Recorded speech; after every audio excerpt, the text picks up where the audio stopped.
My dear friends in Christ, in the gospel text of today, we are presented with the parable of the feeding of the multitudes of people.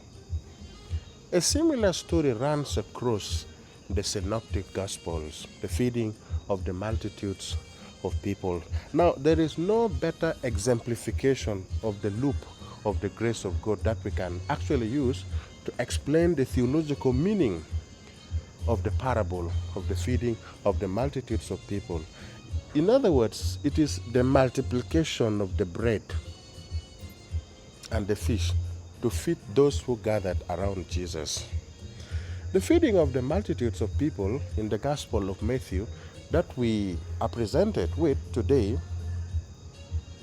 depict what happens actually every day, each time that people gather for Mass. There are two things that we celebrate each time people comes together to celebrate the sacred liturgy. We celebrate the table of the Word and the table of the Eucharist. Most times Jesus begins with the doctrine of the kingdom, teaching the audience the doctrine of the kingdom. And then after teaching them, he now moves to celebrate the sacrament of the Eucharist. It is the same thing that we do in our Christian liturgy. Every now and then that people comes together.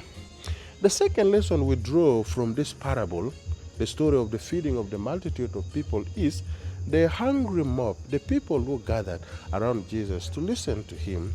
They are actually symbolic.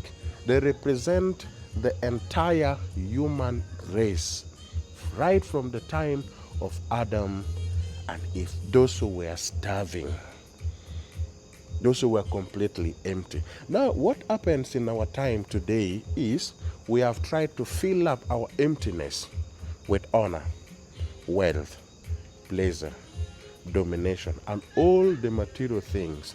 But after acquiring all this, you will agree with me that still a human person becomes unhappy. After running all along the whole day looking for all this honor, pleasure, power, politics, and all these things that tend to appease the human soul, man becomes unhappy. The point here is we missed out the basics. We missed out the most profound, fundamental things that are really needed for the soul of a human person, which is God. A human person is wired for God. A human person is meant for God.